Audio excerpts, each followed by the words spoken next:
Pernahkah kamu berada di titik ini, saat kamu sudah berusaha menjadi pria yang baik, memberi perhatian, selalu hadir, setia, tulus, konsisten, namun justru bukan kamu yang membuatnya penasaran, melainkan pria yang lebih dingin, lebih santai, dan sulit ditebak, hingga akhirnya muncul pertanyaan yang menghantam.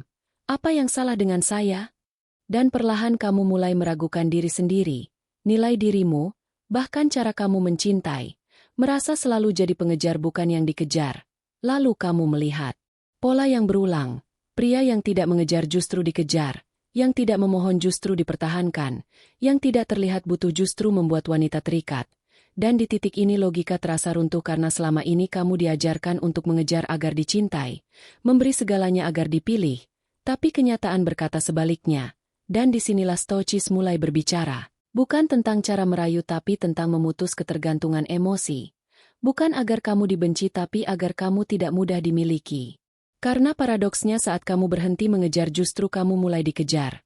Hari ini bukan tentang kata manis atau teknik menarik perhatian, tapi tentang menghilangkan kebutuhan untuk merayu, karena dari situlah daya tarik muncul secara alami.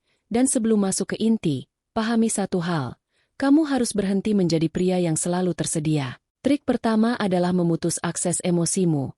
Ingat saat kamu selalu cepat membalas chat, menulis panjang, takut terlihat cuek, selalu ada saat dia butuh, tetap menunggu meski dia menghilang, tetap berusaha meski dibalas singkat, dalam pikiranmu itu perhatian, tapi dalam sistem psikologis itu terbaca jelas.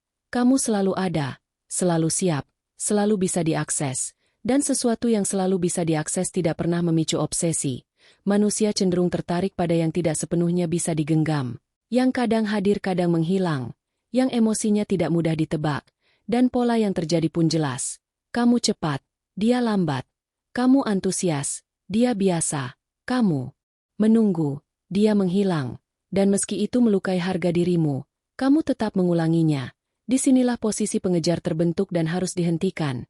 Karena untuk membalikan dinamika kamu perlu menciptakan perubahan pada sistem emosinya. Bukan dengan drama atau menghilang total, tapi dengan langkah sederhana. Menarik kembali akses emosimu. Tetap membalas tapi tidak selalu cepat. Tidak selalu panjang.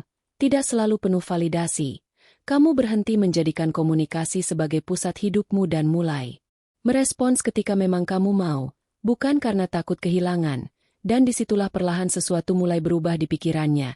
Dia mulai membuka chatmu berulang kali, mengecek statusmu, bertanya dalam hati kenapa kamu berubah. Karena kehilangan akses emosi secara tiba-tiba tanpa penjelasan memicu rasa obsesif yang kuat. Banyak pria gagal di sini karena takut kehilangan. Takut tak dibalas. Takut dianggap berubah. Padahal justru di titik ini posisi lemah mulai runtuh. Jadi tanyakan dengan jujur. Apakah selama ini kamu mencintai atau hanya membuka akses emosi karena takut ditinggalkan? Karena pria yang selalu tersedia tidak memberi ruang untuk dirindukan dan tidak akan dikejar. Dan kesadaran bahwa kamu terlalu mudah diakses adalah awal perubahan di mana kamu berhenti menunggu dan mulai membuat orang lain menunggu. Lalu masuk ke tahap berikutnya dengan membangun aura tak tertebak. Karena dalam psikologi yang memicu ketertarikan bukan kepastian tapi ketidakpastian atau reward uncertainty. Di mana rasa penasaran muncul saat hasil tidak bisa diprediksi. Jadi jika sikapmu selalu sama, hangat setiap hari tanpa variasi, daya tarik itu perlahan hilang, tetapi ketika ritmemu berubah, kadang hadir penuh, kadang fokus pada hidupmu sendiri, tanpa drama atau manipulasi, pikirannya mulai terusik karena tidak bisa lagi membaca arahmu. Dan disitulah overthinking muncul bukan karena chat tapi karena posisinya di hidupmu menjadi tanda tanya. Jika selama ini kamu terlalu mudah ditebak, terlalu transparan, maka kamu sendiri yang mematikan rasa penasaran itu. Jadi berhentilah menjelaskan setiap perubahan, biarkan dia menebak, karena saat kamu tidak lagi pasti, kamu mulai tinggal di pikirannya tanpa harus mengejar. Lalu di tahap berikutnya kamu masuk ke wilayah yang lebih kuat, yaitu posisi hidup, dengan menjadi pria yang sibuk tanpa perlu penjelasan. Bukan sibuk yang dibuat-buat tapi karena hidupmu memang bergerak. Sehingga kamu tidak selalu cepat merespons bukan karena menghindar tapi karena waktumu tidak selalu tersedia. Kamu tetap ada namun tidak lagi mudah diakses. Dan disitulah ilusi kelangkaan mulai bekerja. Membuat kehadiranmu terasa lebih bernilai tanpa perlu kamu memaksanya. Sesuatu yang tidak selalu tersedia akan terasa lebih bernilai. Dan tanpa kamu sadari efek preselektion ikut bekerja. Dia mulai melihatmu sebagai pria yang waktunya diinginkan banyak hal, bukan lagi yang menunggu, tapi yang dipilih oleh hidupnya sendiri. Disinilah pergeseran besar terjadi, dari pria yang menyesuaikan hidup demi satu orang menjadi pria yang hidupnya sudah penuh sebelum siapapun datang. Namun banyak yang gagal karena tampak sibuk tapi masih haus validasi, ingin dipuji, ingin terlihat hebat. Padahal nilai sejati muncul saat kamu bergerak tanpa perlu ditonton, tumbuh tanpa diumumkan, dan diam tanpa mencari pengakuan. Hingga orang lain mulai bertanya apa yang sebenarnya kamu bangun dan kenapa waktumu tak lagi mudah diakses. Karena ketertarikan sejati muncul saat kamu tidak lagi bergantung pada perhatian. Lalu kamu naik ke tahap berikutnya dengan mengendalikan narasi dirimu, tidak lagi membuka seluruh cerita hidup terlalu cepat, karena sesuatu yang sepenuhnya terungkap kehilangan daya tarik, sementara misteri menciptakan kedalaman, sehingga kamu berbagi secukupnya. Tidak dingin tapi juga tidak terbuka sepenuhnya. Membuat pikirannya terus bekerja dan terikat pada hal-hal yang belum ia pahami. Karena obsesi tumbuh dari ruang kosong, bukan dari jawaban lengkap. Dan ketika kamu sampai di tahap diuji, disitulah perbedaan terlihat.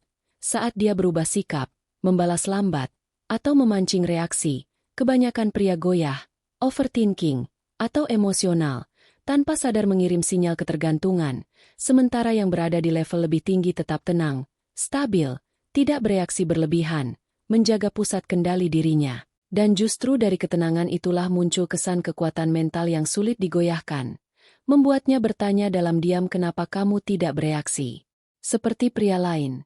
Dan disitulah daya tarikmu naik ke tingkat yang jauh lebih dalam. Ketika seorang wanita merasa tidak mampu menggoyahkanmu, disitulah rasa hormatnya mulai tumbuh, ketertarikannya meningkat, dan perlahan obsesi terbentuk, karena ketenangan di saat diuji adalah salah satu bentuk kekuatan tertinggi, bukan karena kamu menekan emosi, tetapi karena kamu tidak lagi menaruh harga dirimu di tangannya. Maka pertanyaan yang harus kamu jawab dengan jujur adalah ini. Setiap kali kamu diuji apakah kamu goyah atau tetap berada dalam kendali? Karena pria yang paling sulit ditaklukkan secara emosional adalah pria yang tetap tenang saat dipancing, dan disinilah mayoritas jatuh sementara sebagian kecil naik tanpa disadari. Lalu kamu masuk ke fase yang jauh lebih sulit, yaitu menjaga keseimbangan, tidak mengejar tapi juga tidak menghilang, sebuah garis tipis yang menuntut kedewasaan emosional tinggi, di mana kamu tidak lagi bereaksi berlebihan saat ritme berubah, tidak panik ketika jarak muncul, dan tidak bersikap dingin sebagai hukuman saat kedekatan kembali. Melainkan tetap hadir dengan energi yang sama, stabil, tenang, dan tidak reaktif. Sehingga secara perlahan dia mulai menyadari bahwa emosimu tidak bisa dikendalikan baik dengan menjauh maupun mendekat. Dan dari situlah posisi mulai bergeser. Bukan lagi kamu yang sibuk membaca situasi tetapi dia yang mulai mempertanyakan posisinya di hidupmu. Bertanya seberapa besar pengaruhnya. Kenapa reaksimu tidak bisa ia atur? Dan di titik inilah prinsip stoicis bekerja secara halus. Bukan melalui drama atau permainan ego, tetapi melalui kendali penuh atas diri sendiri. Banyak pria gagal karena jatuh kedua ekstrim yang sama-sama lemah. Mengejar karena takut kehilangan atau menghilang untuk terlihat kuat, padahal keduanya berakar dari ketakutan, sementara kekuatan sejati adalah tetap berdiri di tengah. Hadir tanpa menggantungkan diri dan tanpa menjadikan kehadiran sebagai permintaan untuk dipilih, hingga akhirnya kamu mencapai tahap paling kuat secara psikologis. Yaitu menjadi seseorang yang hampir bisa dimiliki namun tidak pernah sepenuhnya, menciptakan ilusi kehilangan yang paling dalam, di mana kamu tetap hadir, tetap dekat, memberi kenyamanan dan koneksi, tetapi hidupmu tidak pernah berputar di sekelilingnya. Kamu tetap memiliki arah, tujuan, dan dunia sendiri yang tidak bergantung pada siapapun. Dan justru karena itulah pikiran manusia terus tertarik pada sesuatu yang terasa hampir dimiliki namun selalu menyisakan jarak. Membuatnya terus berpikir, terus merasa, dan tanpa sadar terikat lebih dalam, karena obsesi tidak lahir dari kepastian, melainkan dari ruang kosong yang tidak pernah sepenuhnya terisi. Kamu tetap punya arah, kamu tetap bisa pergi kapan saja tanpa perlu menjelaskan, dan disitulah perlahan muncul ketegangan halus di dalam pikirannya. Bagaimana jika suatu hari kamu benar-benar tidak ada lagi? Bagaimana jika kamu bukan pusat hidupnya? Bagaimana jika kamu benar-benar hilang? Dan di titik itu efek kelangkaan mulai bekerja secara alami, karena semakin sesuatu tidak bisa dimiliki sepenuhnya, semakin besar rasa takut kehilangannya, dan semakin kuat pula keterikatan emosional yang terbentuk. Pada fase ini peran seakan berbalik tanpa disadari. Dulu kamu yang menunggu, sekarang dia yang memperhatikan. Dulu kamu yang berharap dipilih, sekarang dia yang takut tidak lagi dipilih. Dulu kamu yang cemas kehilangan, sekarang justru dia yang mulai gelisah dengan kemungkinan itu. Dan kamu berubah menjadi seseorang yang tidak lagi berada dalam posisi mengejar atau dimiliki, melainkan seseorang yang hidupnya tidak bisa dikunci oleh siapapun. Namun penting untuk dipahami bahwa ini bukan tentang manipulasi atau permainan emosi, melainkan efek alami ketika seseorang berhenti menempatkan orang lain sebagai pusat hidupnya. Karena kamu tidak membuat orang terikat melalui trik, tetapi melalui kemandirian yang tidak bisa dikendalikan. Lalu kamu mulai menyadari bahwa kamu memutus keterikatan emosional agar tidak lagi hidup dalam posisi mengejar. Kamu membangun ketenangan agar tidak mudah diguncang. Kamu menjaga waktumu agar tidak kehilangan nilai.